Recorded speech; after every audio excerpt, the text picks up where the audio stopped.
arrival was almost unspeakable. We are all evil in some form or another. I'm not guilty. The dead won't bother you. It's the living you gotta worry about. If I couldn't keep them there with me whole, at least I felt that I could keep their skeletons. Hello, everyone. This is Janelle, and you're listening to the Bad Taste Crime Podcast with Vicky. We're coming in for Bummer City, USA. It really is. Before we started, we were talking about how sad this episode is going to be. Yeah, it's going to be fucked, really? You guys. Really? So we're bring your box of tears. I mean, tears, box of tears. Bring the whole box of tears. For them tears.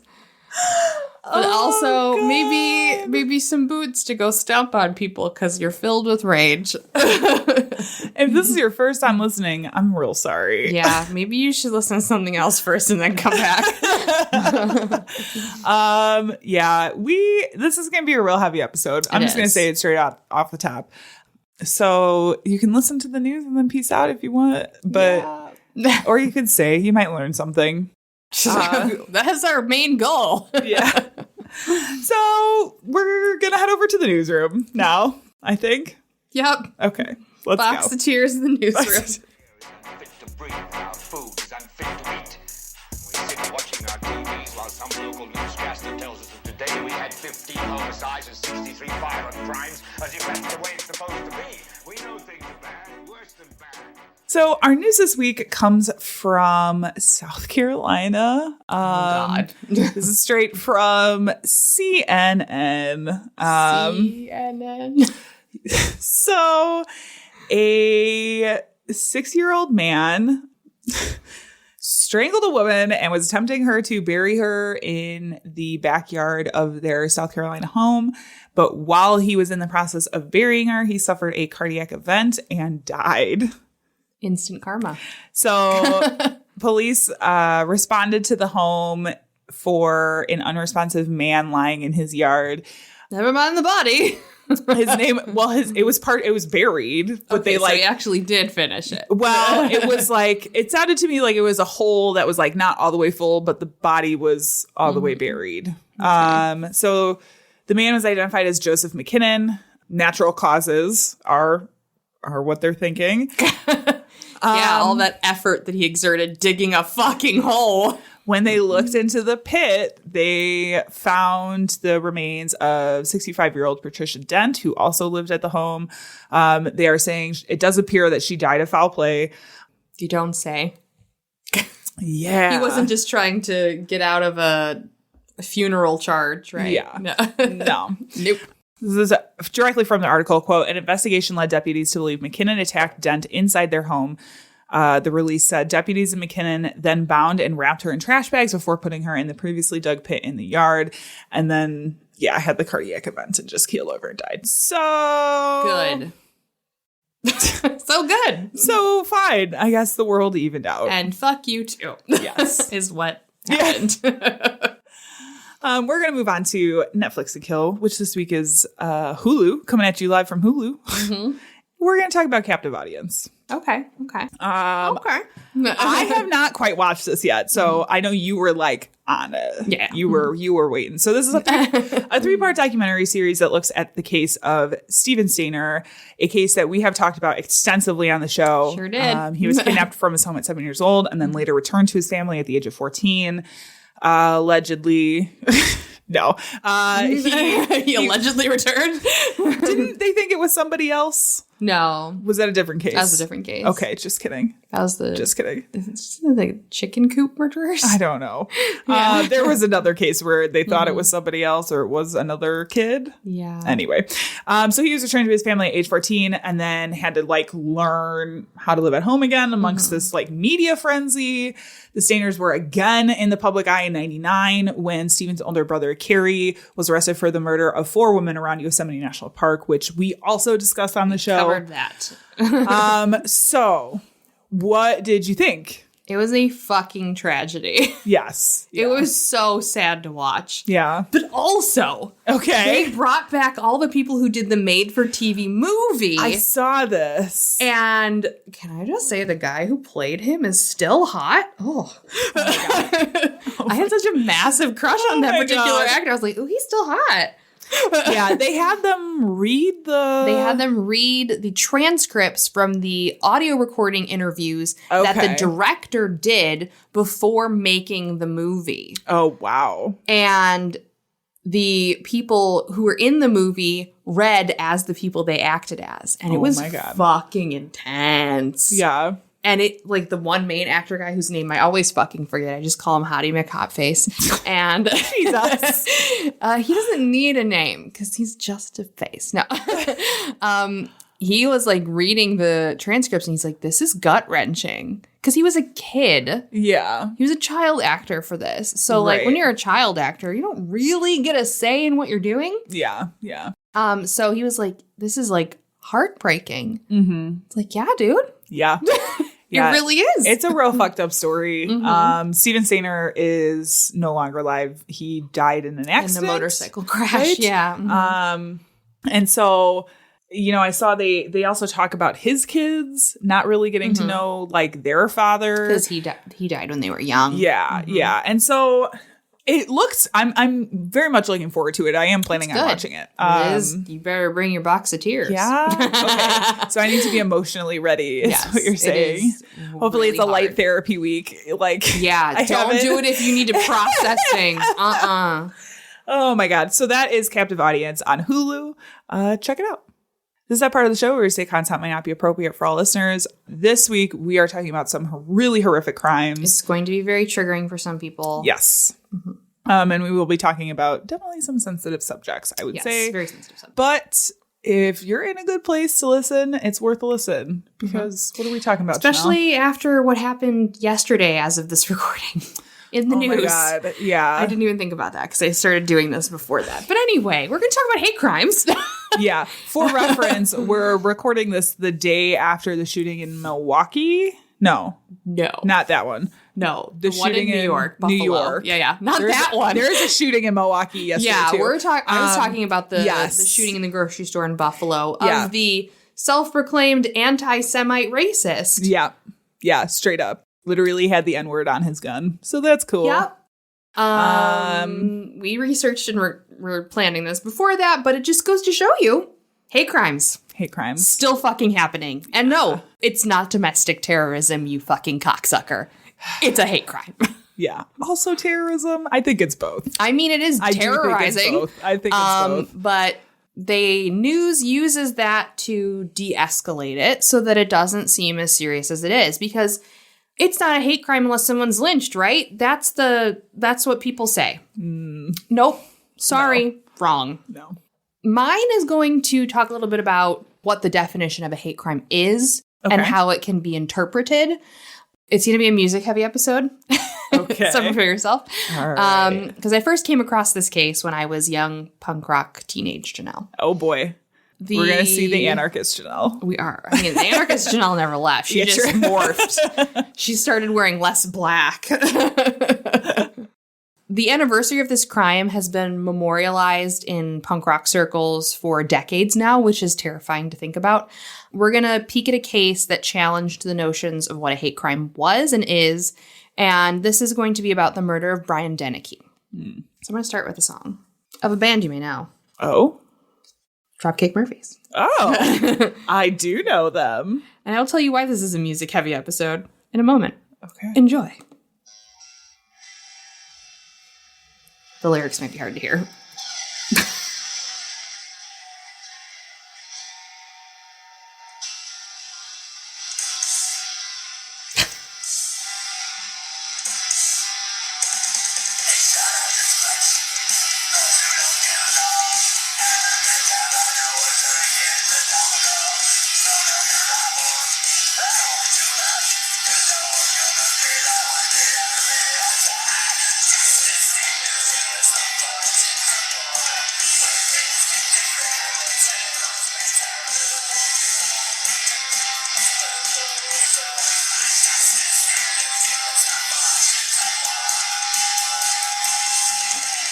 So that is the song Fortunes of War by the Dropkick Murphys.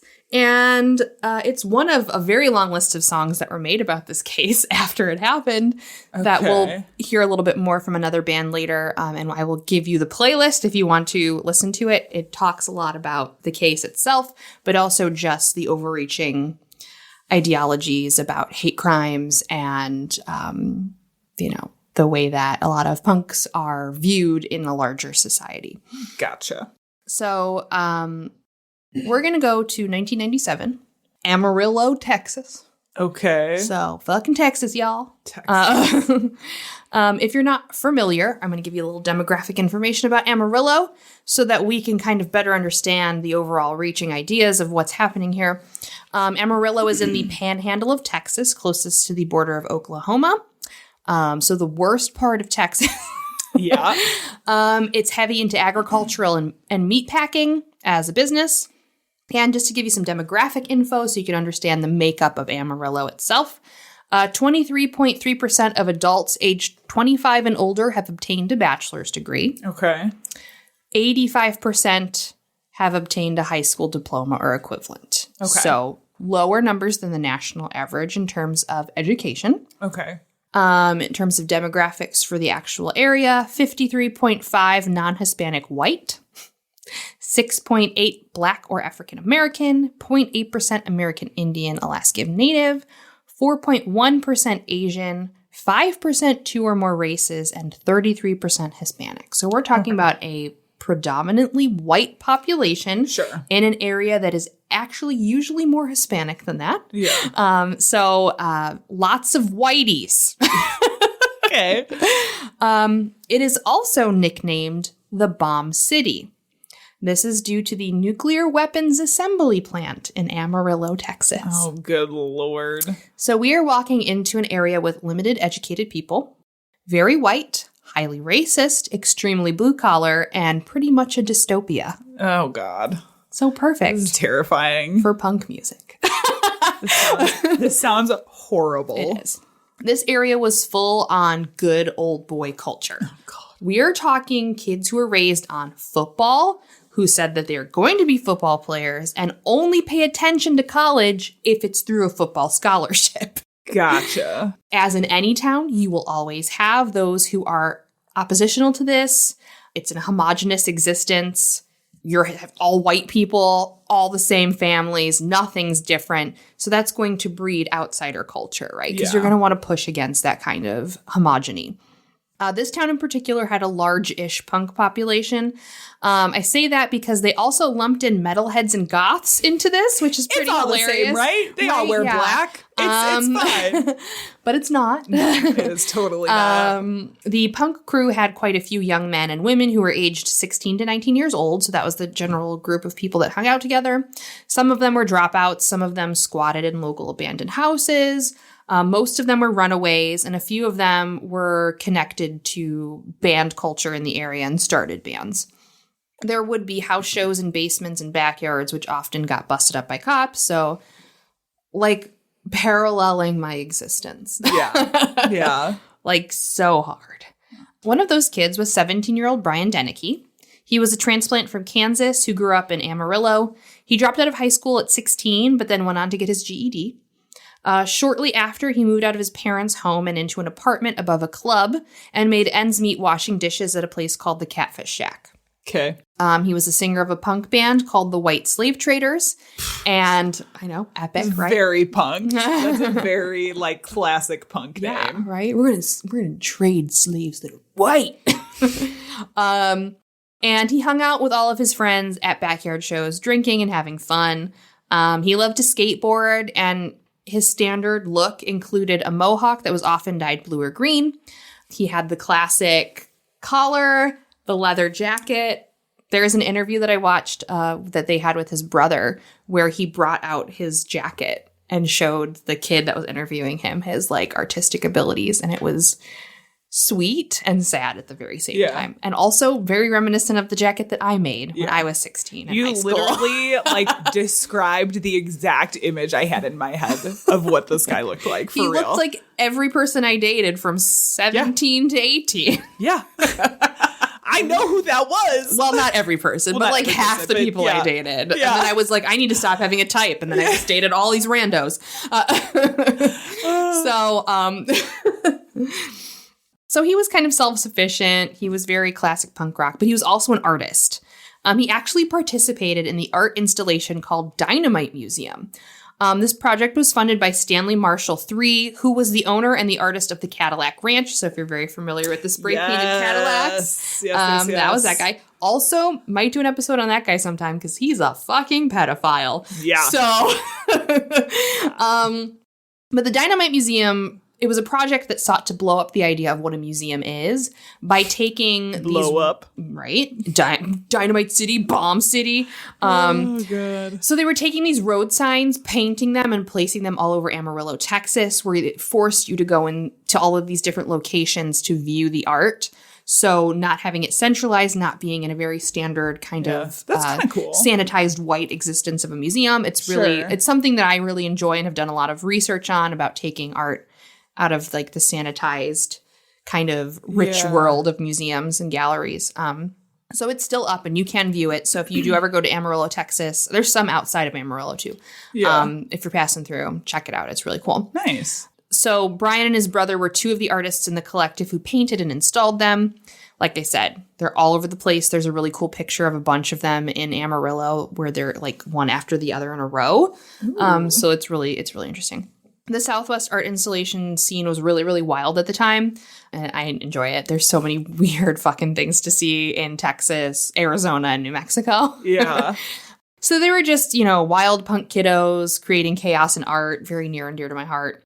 It was also after this time when he began assisting runaway teens by providing them with food and letting them know where there was abandoned places that they could take over because of the kind of squatter laws that were happening in Texas. If you took over a house and squatted in there, they couldn't technically kick you out. Yeah. So he was kind of helping them skirt the law. Sure. Now, in contrast to this, we have the mass majority of people in the area who were very opposite of this. Yeah. We had the classic jocks, the football players, the preps is what they were called in a lot of the interviews that I read. Now, these kids seemed to be really clean cut and all-American, but the reality is they were doing just as bad stuff, if not worse things, than the punk kids. Surprise, surprise. Right? They too were drinking and often did this while driving. Mm-hmm. The other kids didn't have cars, so they were just drinking and skateboarding. Around. Yeah. They too were doing drugs. In fact, some of them were dealing drugs. Yep. But the difference is that they looked normal and they were just doing quote unquote silly kid stuff, as opposed to the punk rock kids who were quote unquote outlaw criminals. In fact, the police actually harassed the punk kids for doing the same things that the jock prep kids would do. They would bust up the punk kids' parties, arrest and pass out tickets to them. But the other kids who got their parties busted up, they would just get the classic flashlight to the face, go home. Yeah. I've actually witnessed this kind of dichotomy difference happen. Oh, I'm sure. I have been to lots of punk parties that got busted up by police where you had to run for your fucking life. Got patted down by Chicago cops. It's happened. But in contrast to that, I dated a guy who was a former football player for a hot minute until I realized the error of my ways. Yes. And was at a party with them. And the cops came into the barn, because we are in the middle of nowhere, and did the classic flashlight, you guys need to go home thing. And I was like, interesting. Yeah. I'm used to getting chased. But you guys just get told to go home, and you're all drunk. And you're driving. Yeah. Interesting. Yeah. So, these two groups of kids would clash often, but usually it was just down to like jocks yelling vulgar comments at the punk kids, like calling them freaks and far worse stuff that also starts with an F that's really inappropriate and dumb. The punks would usually shout back or throw things, but very few times it came to like physical altercations. That is until 1997. That particular year, the violence escalated and boiled over. The jock group of kids began to physically intimidate the punk kids more and more. This led to the punk kids carrying weapons like billy clubs, chains on their clothes, and even pepper spray to protect themselves. Boy, howdy, do I remember that. Mm-hmm. When someone asked me, why do you have studs on your shoes? I was like, well, it hurts a lot worse when you kick someone and you have spikes on, doesn't it? Yeah. Yeah. All about protecting yourself. Mm-hmm. On December 6, 1997, 17-year-old Dustin Camp got into a confrontation with a punk kid named John King in the parking lot of an IHOP in Amarillo. Now, the IHOP was the all-night hangout spot for teens in the area. Again, unlimited cups of coffee, smoking cigarettes until the sun comes up inside. 1997. Yep. So because this is the hot spot, it would also be the site of clashes because everyone was hanging out there. It was late at night. You have nothing else to do. You're a bunch of bored teenagers. Let's pick a fight. Sure. Obviously. Sure. Now, Dustin Camp called out his regular insults to King, but King was one of the bunch who had the shortest fucking fuse. And he got in this kid's face. And he was like, you won't fucking call me the F word. They did some shoving. Classic tough guy. You want to fight? You hit first kind of a thing. And then both groups of friends pulled the guys apart. And they were kicked out of the IHOP promptly, right? Of course. As the groups dispersed outside the IHOP, Brian Dennehy and a few others came up. The jocks were getting into their cars to peel away when John King shouted, "Fuck you," to all of them. This led to Dustin Camp getting in his Cadillac and driving towards the group of punk kids. He got inches away from John King, who then pulled out his expandable police baton and smashed the car window as it passed. That's how fucking close he was. Oh my God. The Cadillac then turned around and comes back, missing them by inches and going over a curb. He turns around again. He then appears to veer slightly off, but then immediately turns his wheel hard and goes back towards the group of kids where he hits Brian Dennehy, pushing him under his car as he drives over the curb, pulling Dennehy under with him up against the curb. Oh my God. There's a picture if you would like to look. That is the crime scene photo. There is a movie called Bomb City. That's wild. And they do a horrifyingly excellent job of showing how he got ran over by the car. To the point where it was like, this is too real for me. Yeah. Yikes. Camp then fled the scene. According to the two passengers in his car, he exclaimed as he ran over Dennehy that he was a, quote, ninja in his caddy. What the fuck? The girl in the car yelled to Camp to turn around as she was scared that Dennehy was dead. As Camp kept driving, the girl stated in an interview later that she knew in her heart Camp had killed Dennehy. After dropping off his passengers, Camp drove home and hid his car in the garage. Camp then told his parents what happened, to which they replied, "Go to bed and we will figure it out in the morning." What the fuck? That's not the right reaction, guys. Always turn your children in. That's not it. Turn your children in. They're pieces of shit. Yeah. Now, the other kids immediately called the police at the scene. The cops came to the scene. The two kids who were dropped off immediately when they got into the house, they told their parents. They called the police right away. Good. And early in the morning, the next few hours, the police did come to the Camp's house to find Camp and his vehicle. The Cadillac was later seized by police on a search warrant and examined. There were gashes and dings on its hood, as well as blood on the undercarriage. Inside the vehicle seat sat a nearly empty bottle of Crown Royal whiskey and an 18-pack of Bud Light with 13 cans gone. Jesus. So obviously he was trashed. Right. With the evidence collected and statements from many eyewitnesses taken, authorities pieced together what had transpired that night. Camp was consequently arrested and charged with first-degree murder. Camp's father would also be charged. Michael Camp was formally charged with making false statements to police, as he stated he had no idea what they were talking about when they came to get the car. What the fuck? His father was sentenced to 60 days deferred probation, and a $100 fine after a plea bargain. Okay. Not terrible. No. Camp was charged and went to trial shortly after, and this is where this entire case gets pretty fucked. The defense stated that Dennehy was the aggressor in the whole affair. Okay. But witnesses obviously at the scene stated otherwise, especially since he showed up after everything had started. The defense also mentioned that a nice kid like Camp would never do such a thing, right? He's such a nice, clean-cut kid. He's a football player. They also stated how he never had a record. So? And he was a good kid because he was on the football team. So?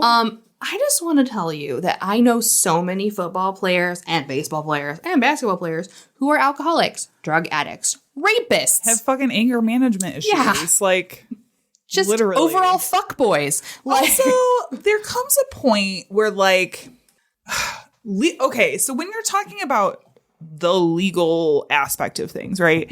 There comes a point when you're talking about intent where he had the option to stop at any point in time. Like the fact that he was driving and driving and driving. 3 times.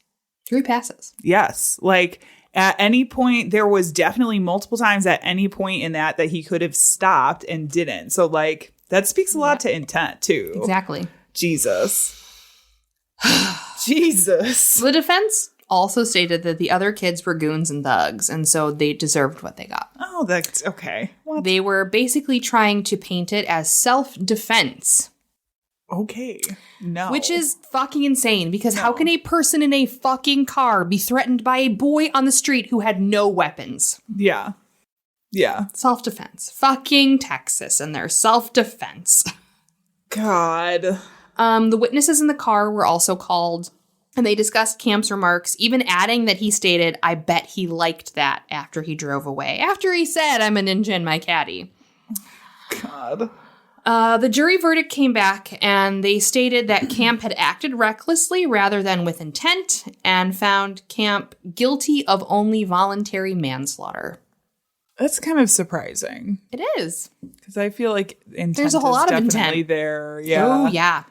As a result, Camp received a sentence of 10 years of probation and a fine of $10,000. That's it? That's it. Okay. Well.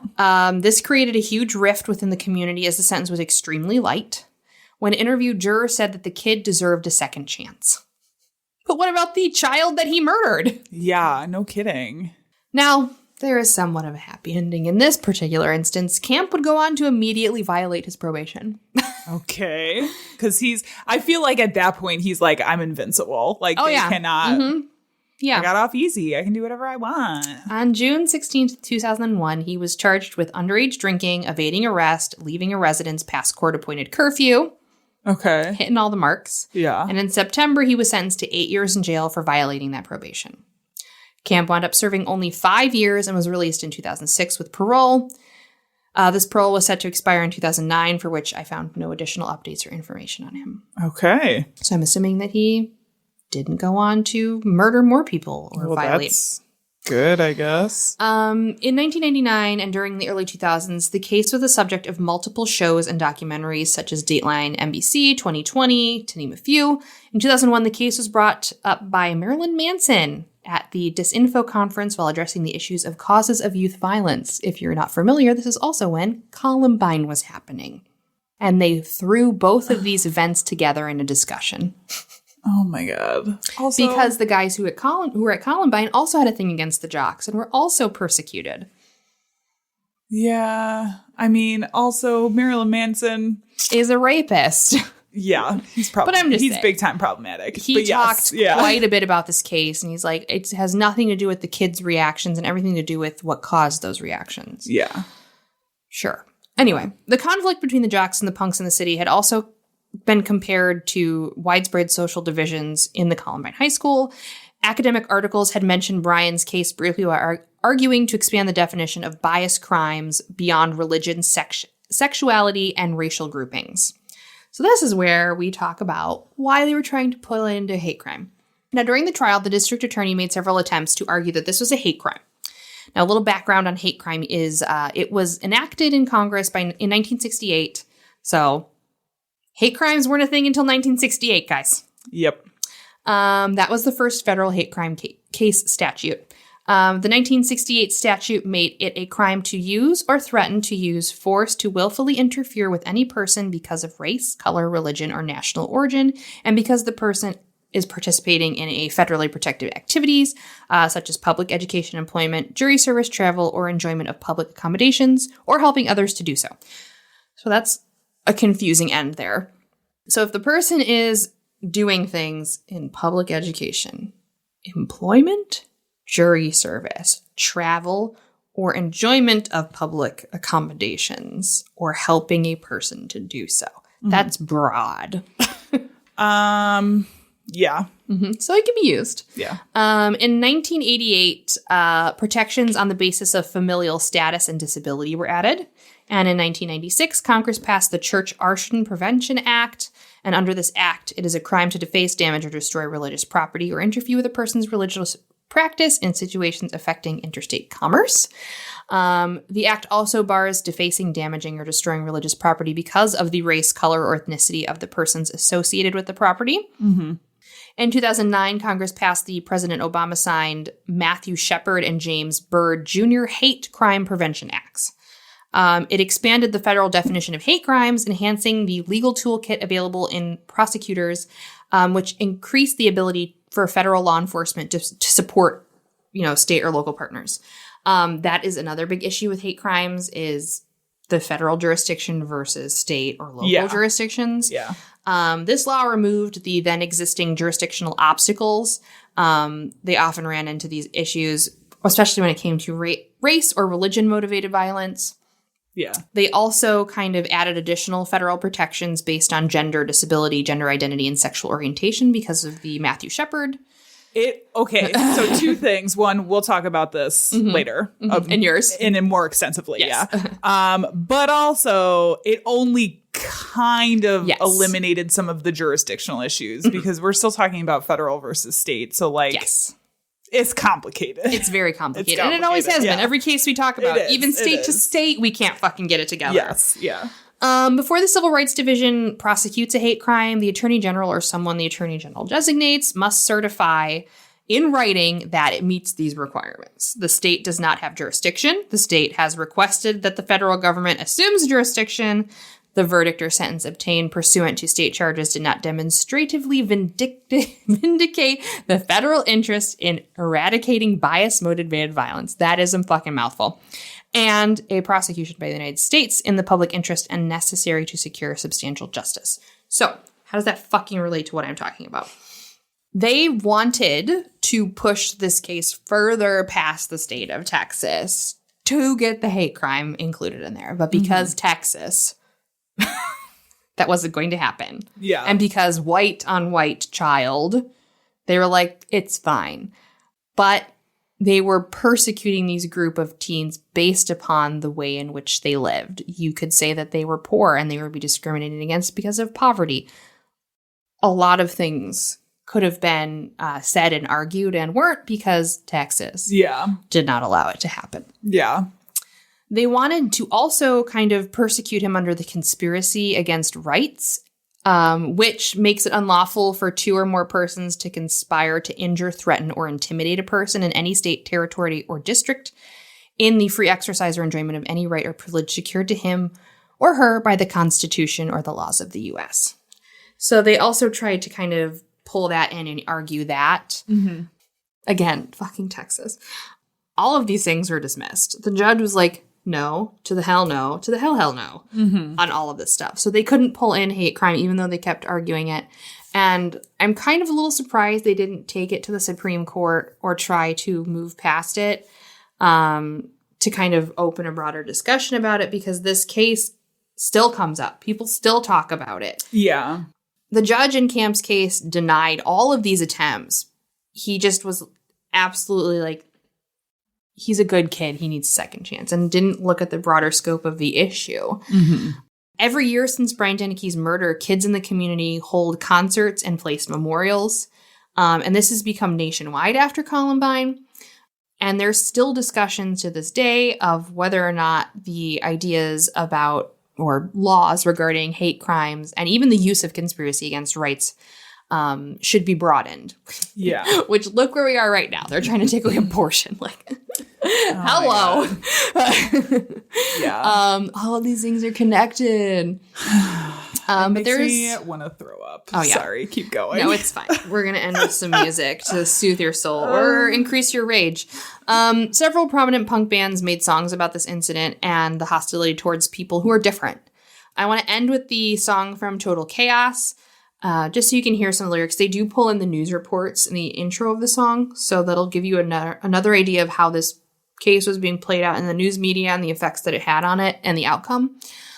And like I said, we'll put up a song list if you want to hear it further, but there are a lot of these songs and bands who go into detail about the laws and the crime and the overall charged feelings about what's happening in a lot of these small towns where it's okay for someone to get murdered because they look like they're a bad person.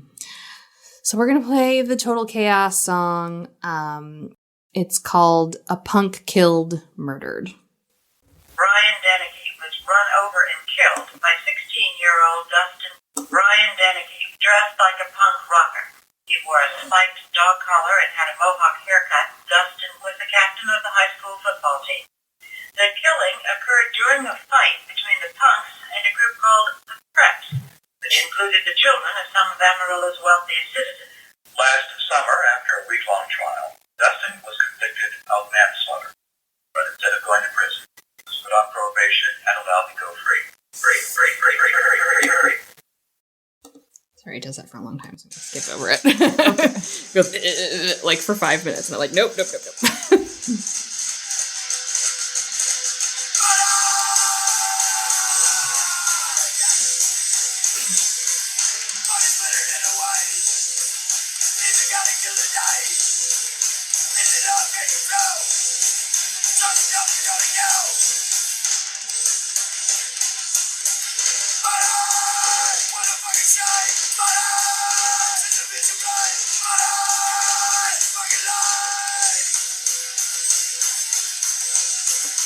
So that was Total Chaos's song about the Brian Dennehy murder.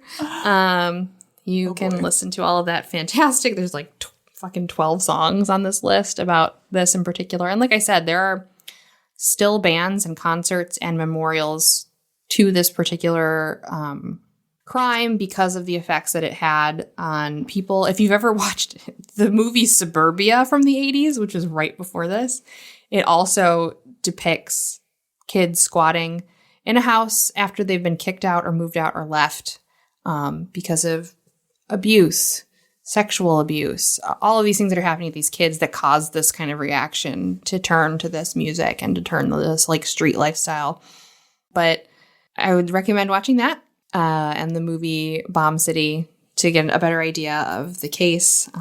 But that is the murder of Brian Dennehy. Yikes. Was it a hate crime, Vicky? Was it a hate crime? And that is the question.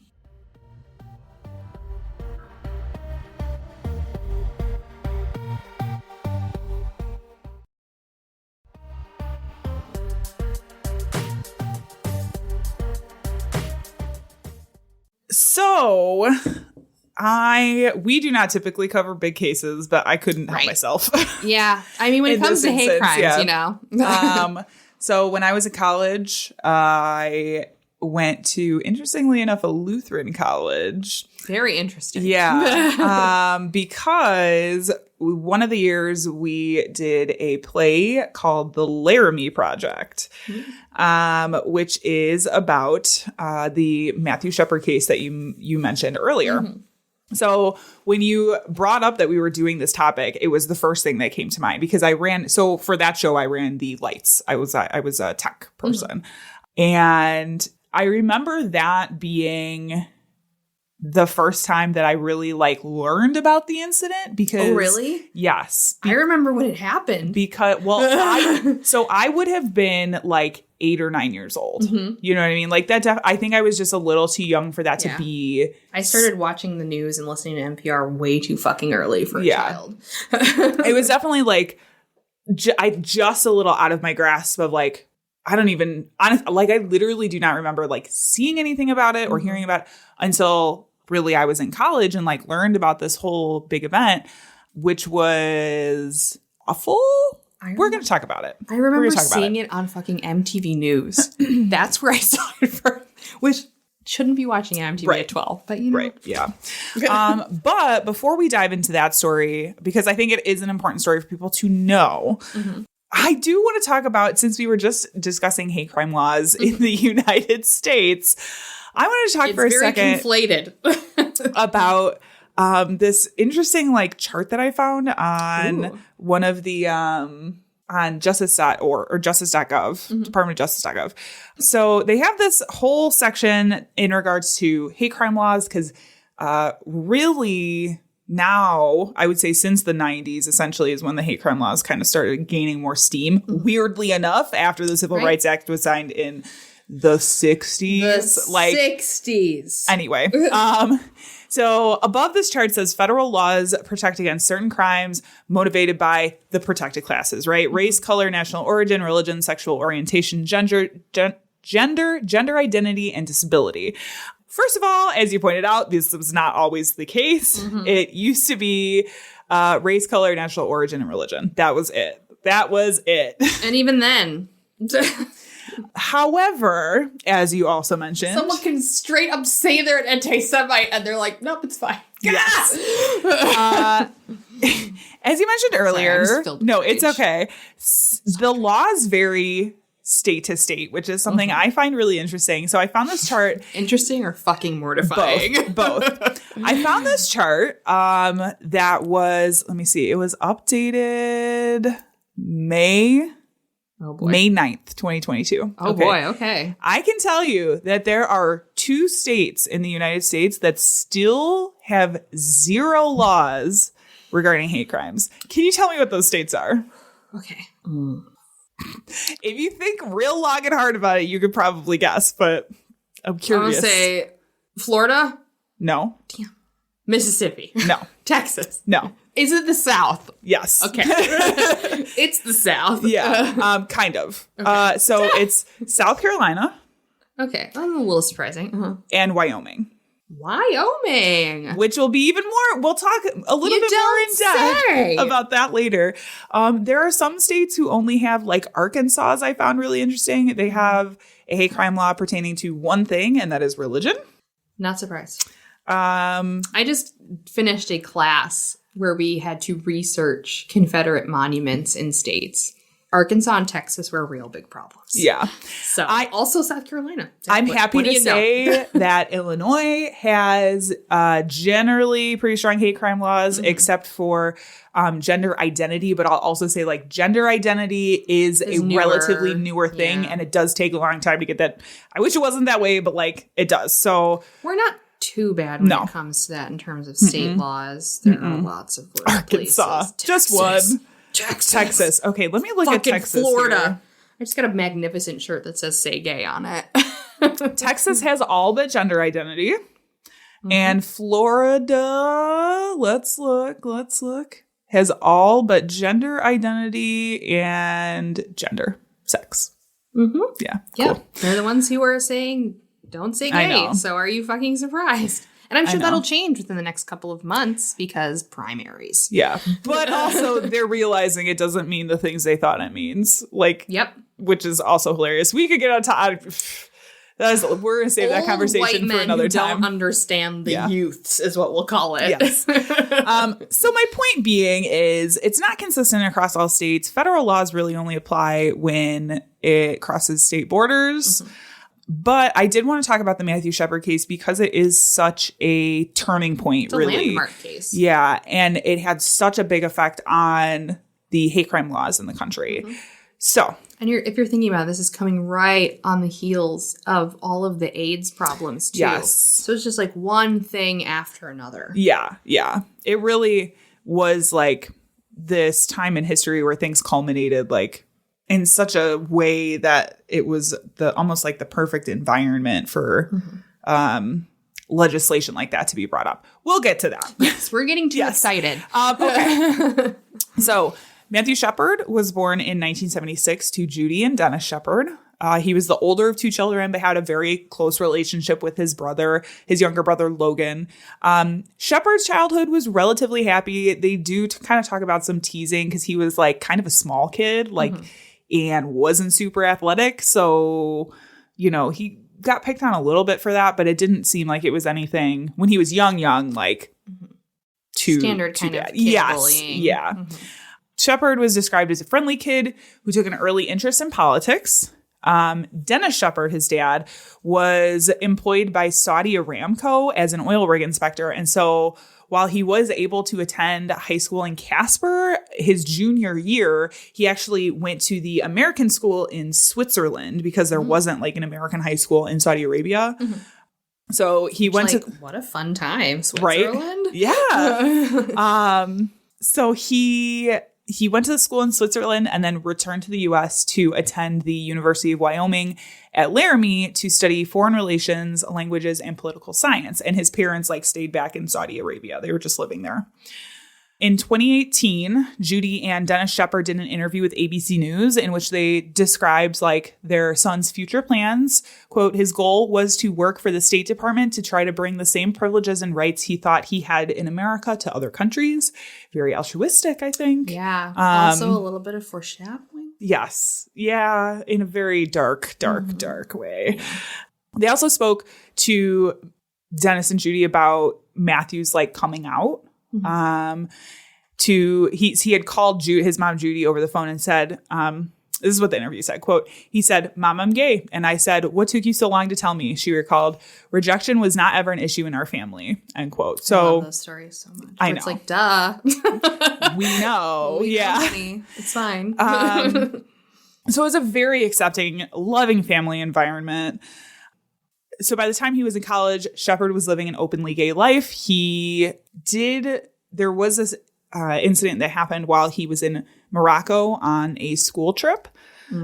He was gang raped and beaten by a group of men in Morocco.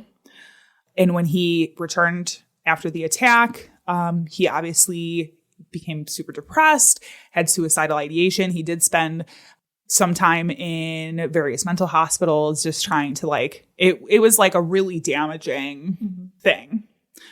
And he was just starting to bounce back from that in college. So as mentioned earlier, by the time he reached the University of Wyoming, Shepard was completely open about his sexuality. He was also involved with the university's LGBT organization. And on October 6, 1998, Shepard had attended a meeting to plan the university's LGBT Awareness Week. Shepard had suggested heading to the bar afterwards, but nobody really wanted to go out. They were just kind of that's fine. So he decided to go out anyway. And he left the campus to go to the Fireside Lounge, which was a bar in Laramie. Sitting alone with a drink at the bar, Shepard was approached by two men, Aaron McKinney and Russell Henderson. The two were also in their early 20s, about the same age as Shepard. And they worked as roofers. So these guys were kind of the laborer type. McKinney and Henderson struck up a conversation with Shepard, and the three later left the bar together. Now, according to authorities, McKinney and Henderson's testimony later said that they had offered to give Shepard a ride home under the pretense that they were also gay. At some point, I think McKinney had said, Shepard had said, I'm way too drunk to drive. Can you give me a ride home? Either way, all three men got into the car. Shepard was driven to a remote area east of Laramie, where he was informed that this was, in fact, a robbery. After tying Shepard to a buck rail fence, McKinney savagely beat him by punching him and pistol whipping him, causing him 19 to 21 blows with a .357 caliber Magnum, and the final blow damaging his brainstem. Henderson then tied Shepard's wrist with clothesline, and the pair robbed him of his wallet, ID, and shoes before leaving Shepard tied to the fence unconscious. McKinney and Henderson returned to Laramie with the intention of going to Shepard's apartment and continuing the robbery, but on their way there, they essentially came across this other pair of guys who police think were vandalizing cars or something in the parking lot, and they got into this altercation with these other two people. And then the cops were called, and they tried to scatter. Police were able to stop Henderson, who was found with Shepard's ID and credit cards, as well as a pistol with a bunch of blood on it. And this was all found in his truck. Henderson was arrested, and both men were sent to the hospital to treat their head wounds. Later, both men contacted their girlfriends in an attempt to get an alibi and help disposing of the evidence. 18 hours after he was tied to the fence, Matthew Shepard was discovered by a passing cyclist who initially mistook the horribly beaten Shepard for a scarecrow. Which is what? Yeah. Last night, it's never a mannequin. It is never a scarecrow. Yeah.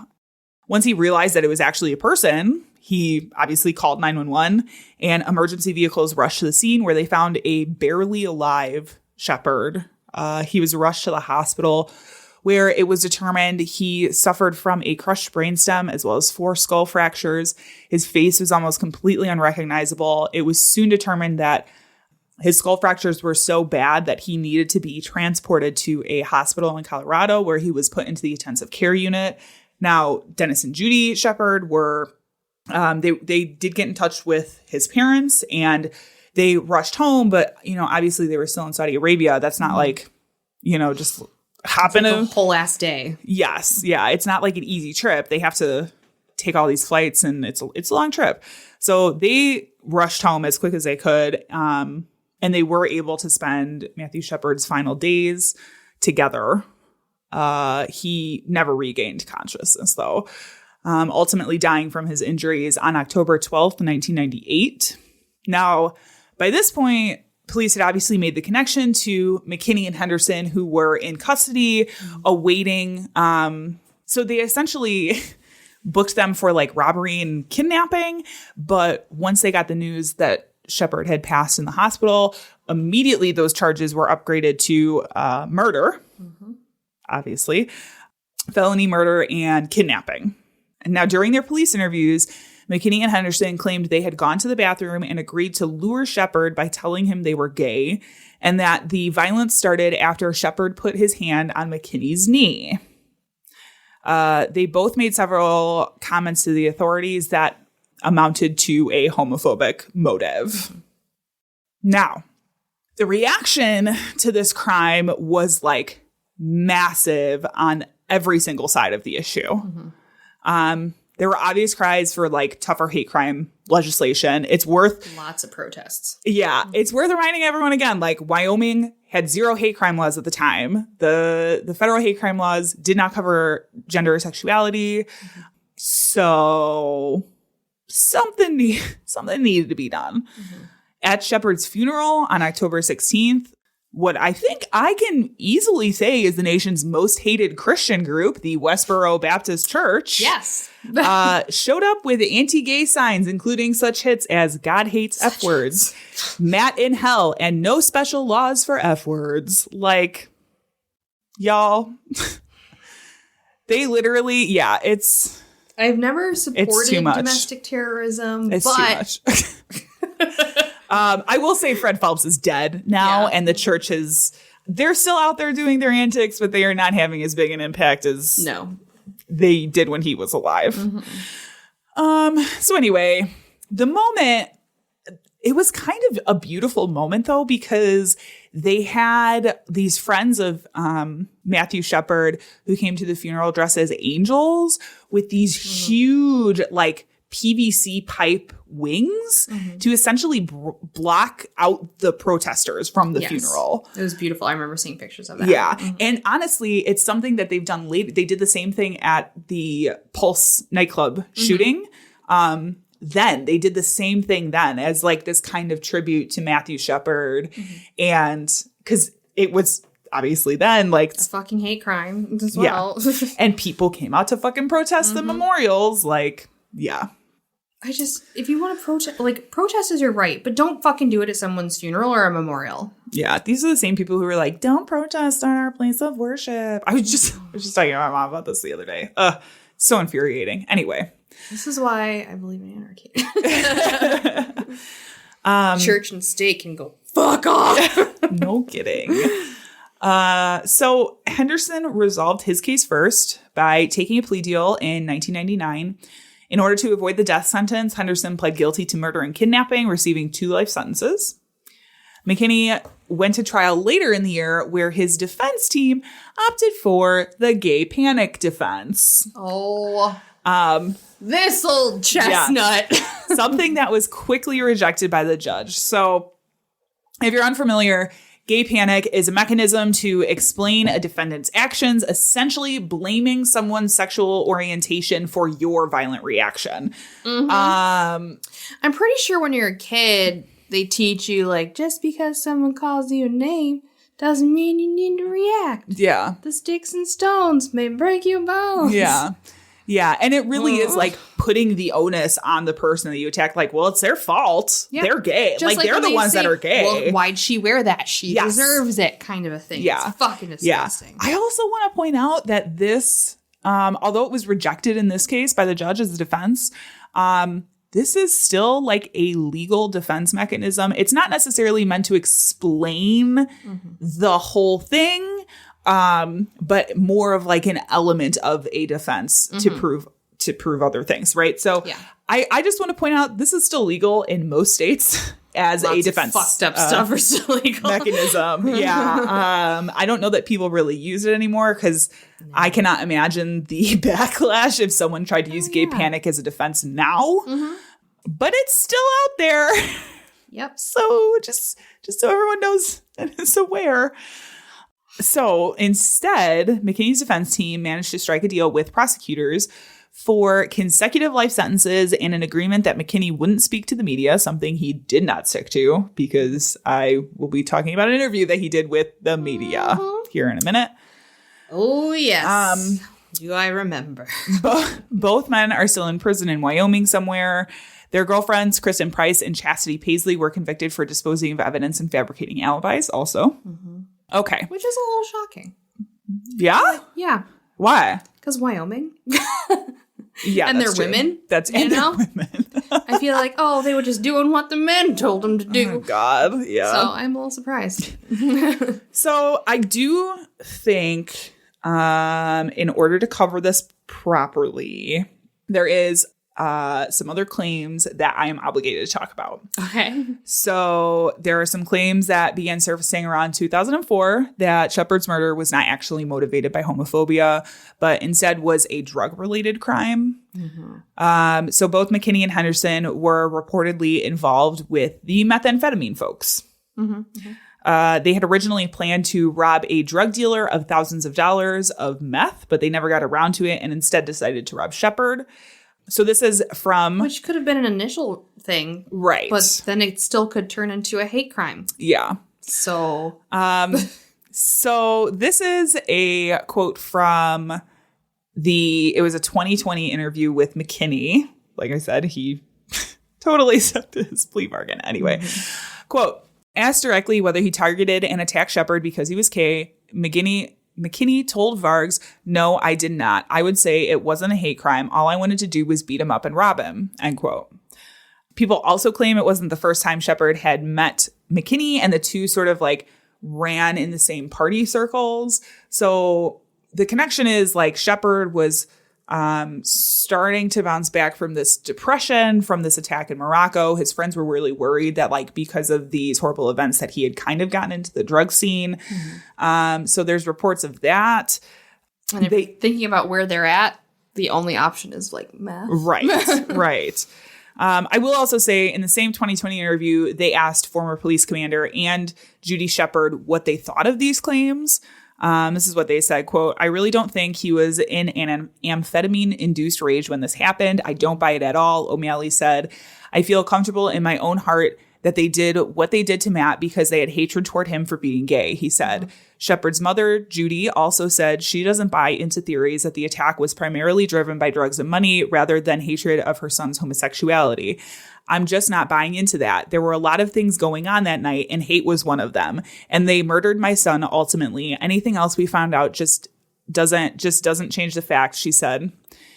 So, like I said, I do feel obligated to point out there are these other claims out there. If you want to dig more into like this side of things, there's a book out there called The Book of Matt, Hidden Truths About the Murder of Matt Shepard by Stephen Jimenez that like does more of a deep dive into that piece of it. I haven't read it at all, but I saw it referenced a lot as sort of a Matthew Shepard truther book. Like, interesting. There are people who are like, I don't know. So take that for what you will. Like, I don't know. I did feel obligated to include that for fairness, you know. Okay. So in the wake of Matthew Shepard's death, Judy and Dennis became advocates for the LGBTQIA plus community and created the Matthew Shepard Foundation to promote equality and dignity for all people to erase hate. There were, of course, calls for a reevaluation of federal hate crime laws. At the time, like we said, sexual orientation, gender expression were not considered protected classes, which neither was disabilities, which is something that I found weird. I thought, Is it though? Why? Is it weird? No, I mean, I don't know. Ableism, Vicky. Yeah, I guess. So, why, like we said, Wyoming didn't have any hate crime laws at the time. So the crime itself was never charged as a hate crime under the law. There was an attempt immediately after this to pass a bill that was in Wyoming that defined specific attacks motivated by a person's sexual orientation, but it failed in the House with a tied 30-30 vote and has literally never been revisited since. Fucking typical. Yeah. There's one of the articles that I used for my research literally talks about 15. It was written like 15 years after his death and was like, they have changed nothing. Mm-hmm. It's a very interesting article. Yeah. With all of the things that are happening right now. Right? Everyone. Right. There was also a 10-year push to get federal legislation passed, starting with Bill Clinton, who, again, like you said, like this was right at the height of the AIDS crisis.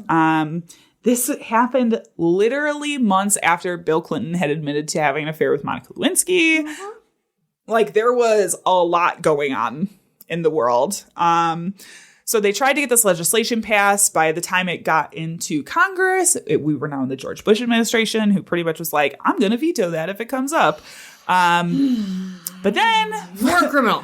Finally, finally, in large part due to the aid of the Matthew Shepard Foundation, the Matthew Shepard and James Byrd Jr. Hate Crimes Prevention Act of 2009 was passed and signed into law by President Obama. James Byrd Jr. is another interesting and horrifying case. Absolutely. I almost covered that, but it's a lot. It's a lot. Mm-hmm. Just emotionally, I was like, I don't know that I could do that. Mm-hmm. So the act made it a federal crime to cause or attempt to cause injury to any person because of the victim's race, color, religion, or national origin, gender, sexual orientation, gender identity, or disability if the defendant, the victim, or a weapon used has traveled over state lines or the crime has any link to or effect on interstate commerce. So that's like where the jurisdictional stuff comes in. Yeah. In 2018, Matthew Shepard's ashes were interred at the crypt of the Washington National Cathedral, it was the first interment of the ashes of a national figure since Helen Keller 50 years before. They talk a lot too, like not even Harvey Milk got that honor. Yeah. So that's the story of Matthew Shepard and sort of the effect it had on hate crime laws. It is not a real warm and fuzzy story. I don't think he Are ever any of them really? tended to be a martyr for the cause. No, probably not. Obviously. I mean, Harvey Milk, you could argue. Right. But definitely not Matthew. Yeah, it's sad, but at the same time, like, it has also propelled a lot of change. Mm-hmm. I would say positive change. Mm-hmm. So just remember, like, I mean, they also still have memorials. Yes. Which, what does that tell you? Yeah. I think National Coming Out Day is the day after. It's like October 13th. So listen, if you need something a little more upbeat to listen to, maybe after this very depressing and sad episode, maybe check out this podcast. Unless they're also doing an episode about hate crimes, which then... Right. Sorry. My bad. Yeah. Hi, I'm Ellen, and I'm scared we exist in the Matrix. I'm Jaslyn, and I'm bad at ad-libbing. And you're listening to High Expectations, the promo. For our international listeners, you can appreciate our cute New Zealand accents. For our local listeners, you might bump into us in the street 3 times in the same hour. Our podcast is about pop culture, sexuality, relationships, interesting hobbies, banter, and ragging on each other. You can find us on Apple Podcasts, SoundCloud, Pocket Casts, Podcast Addict, or anywhere you might like to find podcasts. Yay. Please subscribe. Goodbye. All right, Janelle, that has been our episode. Woohoo! Let's talk about some lighter times ahead. I mean, I don't know if I'm in the mental headspace for that. But no, just kidding. If you want to come and see us, you can. We have an event coming. Woohoo! We're going to Parapalooza 22. This is an event happening July 23rd. Starts at noon, goes all the way into the evening. Tickets are on Eventbrite. It's in Bridgeview, not Bridgeport. Always do that. Always mix them up. I go to both places, so it gets confusing. We will be doing a live podcast episode as well as Ghostly. You can attend the entire event, including all of the stuff for kids and adults, the music, the whole shebang for $25. Yep. You can also add on a ghost tour for an additional $25. If you're into spooky shit, like this is going to be your jam. Yes, there's so much stuff. There's so much stuff. Yeah. So come and see us, buy the tickets, and have fun. Yes. We'll be there. We'll be there. Drinking. I mean, maybe not me, but you. Go Probably. For it. Yeah, probably. All right. If you enjoyed this episode, you can find more just like this at the badtastepodcast.com. Where we have all of our episodes as well as links to our merch page and to our Patreon. That's pretty much it. I think. All right. Our sound and editing is by Tiff Fullman. Our music is by Jason Zakshevsky, the Enigma. This has been the Bad Taste Crime Podcast. We'll see you in 2 weeks. Goodbye. Goodbye. Go fuck some shit up. Bye. Hillsides along the highway.